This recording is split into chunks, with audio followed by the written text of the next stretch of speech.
Hey, Hi. so what has been going on in Bulgaria recently? It seems like the whole political world in every country is up in arms at the moment. Well, I guess every country that's affected by COVID, and at the moment that's a very big percentage of the world, is affecting the government, the society. So Bulgaria is now in a second lockdown. How is that any different to anywhere else at the moment? Well, I would be honest. I'm reading about Bulgaria because I'm from Bulgaria. So I've been watching this television channel on YouTube, Bulgarian television channel, and reading loads of news and just trying to inform myself of what's the situation in Bulgaria currently. And it's not pink, as we would say in Bulgaria. These protests going on at the moment, weren't they going on from like last year or the year before or something like that? Are these the same protests going on right now?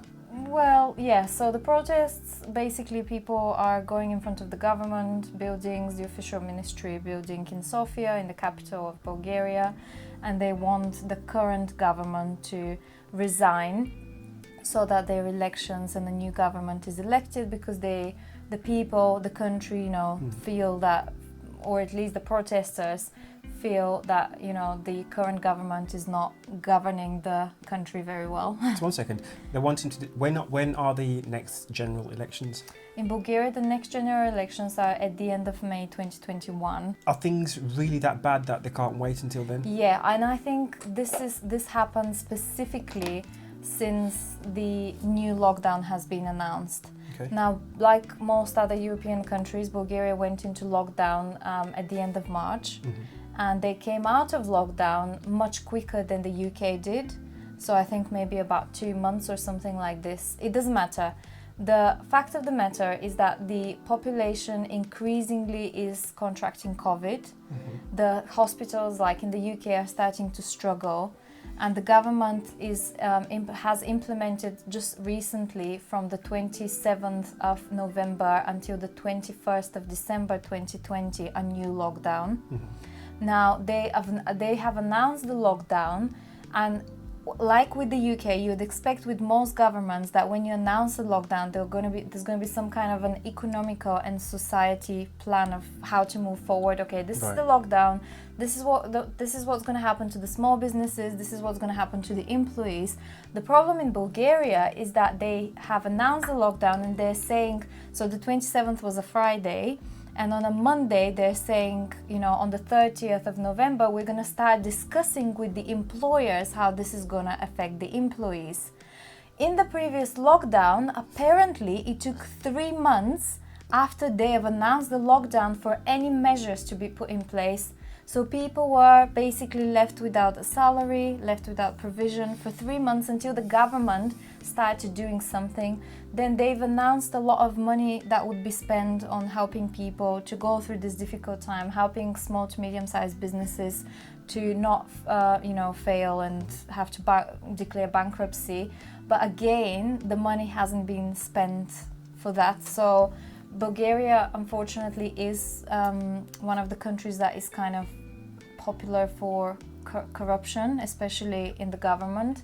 So, I think people are protesting because they're just thinking, you're putting us in another lockdown, there's no measures, we're going to be starving, and you are going to engulf this little group of people who are governing the country is going to engulf all the money that's supposed to be distributed in the country with the people. How do we know that it's not being distributed? Well, so I read this is from my research, that's what I read, that it hasn't been distributed. And what's really funny is, like, the new scheme, I wanted to give an example actually. The new scheme that is supposed to be put in place for people who are on furlough, we don't have that term, but the equivalent of furlough, only the people who are working officially 8 hours a day, so full-time. I don't know what happens to people that work part-time, poor people, but only those people would qualify for a government subsidiary, which would be the 24 lev a day. A day, right? Which is the equivalent of roughly £11 a day. Wait there. So this is the government funding. So Yes. the government, so people are being furloughed, so there's no such word, and they're being given 24 lev a day. A day. Now, you can think to yourself, oh yeah, just to say that the living wage in the UK, again, there's no way I can't compare because I'm living in the UK, I'm coming from Bulgaria. The living wage in the UK currently it's £9.30 per hour. £9.30 per hour, that's the living wage. The Bulgarian government is giving Bulgarian people who are furloughed, for lack of a better term, £11 per day. And you might think to yourself, oh, you know, everyone has heard how cheap it is in Bulgaria. It's cheap to go as a tourist. That doesn't mean that you don't pay the same bills, you don't go to the shop and you don't leave, you know, 50 lev at least for normal shopping. The same equivalent that you'd live here in the shop. So how are these people going to survive? And the other problem is because of corruption again, a lot of SMEs have found a way when they employ people to not declare them working on a full-time job because they don't want to pay taxes. How is that happening? Well, just people have found, I don't know, like if it's a loophole, whatever. Basically, they pay the employees cash in hand, right? And on the books, they're not full-time employees, even though they work full-time. Okay. So that way, the employer pays less tax. So now imagine how many people who are actually working full-time are not even going to qualify for that scheme because they're officially not working on a full-time working hours. It's crazy, and people are protesting because they can see that they're going to be, you know, they'll be hungry during the Christmas holidays, and they're also, I think, the first protests we've seen on the day that the lockdown has been announced were kind of, you know. There was a lot of people protesting, but there was a lot of policemen also around the ministry, like even I would say almost as many as the protesters or even more, even though it was a peaceful protest. And people were unhappy because actually they were hoping that these policemen who are part of, you know, their own, the same people, they'll let them into the government, they'll let them into the ministry building, and there'll be, you know, the protest. It's still a peaceful protest, but it's going to get somewhere.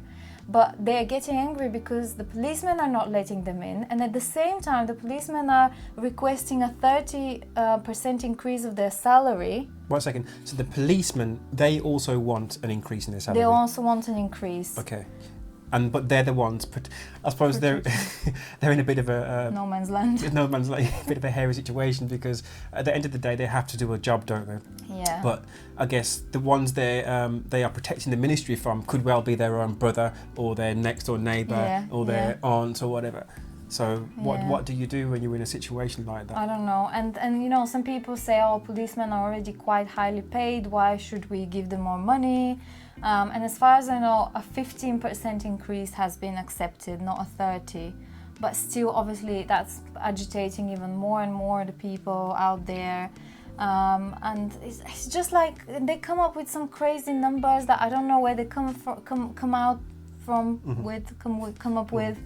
And it's just really messy, and I don't know, I'm afraid about the people who don't have a job, or the people who have a job and who are made by their employers now to be taking unpaid leave. Can I ask something then? I mean, I don't want to offend anybody because I don't know the politics in Bulgaria. If they do, when election does come around, or if they do resign, do you have much faith that the next government will be any better based on history? Based on history, I mean, like every country, we've had our ups and downs, I think, and at the moment I think any change would be a positive change. I am positive. If I was in Bulgaria at the moment, even though I think protesting, be it a peaceful protest, is not very COVID friendly idea, I would be there protesting in the middle of Sofia, because we can only hope for the best, we can only pray for the best, but there is no guarantee. I mean, people are hoping that this government wouldn't be like this, and obviously I think things have gone worse and worse. So yeah, I think a change is definitely needed. No, I mean, for what it's worth, I'm not from Bulgaria, but I do have a part of my heart that feels like it's there, so I'll be protesting as well. I do have a high opinion of peaceful protesting, and I think as long as people do keep it peaceful, things can be done. I mean, throughout history, powerful things have been done through peaceful protesting. Yeah. But the moment things get violent, then the opposition can always say, right, they were violent, so we're not doing that, and then that will then perpetuate more lockdowns, but not in the lockdown sense, but more Yeah, I know what you mean. a harder hammer, a harder kind of approach on them. I do hope that it stays peaceful. Me too, and I hope that the situation is resolved, and when there are debates in Parliament, because the last one I watched, the problem was that the main two parties, the elected party and the other party, they're supposed to, suggest things that would happen, and they're supposed to discuss them and approve or disapprove them voting. That's good, right? But yeah, you think so, but apparently the one that's in power now is just not answering anything, he's not debating, he's just pressing the button and rejecting everything that the other party is proposing. So I don't know, is this some kind of a tactic, and there's no discussion going on, and is there a way of just saying, I'm going to get my money and I'm paid to come here and just press a button? I don't know. I'm not a politics person, I admit it, but I just think that the country is in a state that, something needs to happen, and nobody should be hungry. Christmas is coming, and not only Christmas, obviously, but Christmas is coming. There's elderly people who need help, who need attention. Something has to change. What about you guys? I mean, do you guys know anything else that we don't, or a different approach on things? It would be good to hear from some people in Bulgaria who have their feet on the ground, so to speak, on what's going on.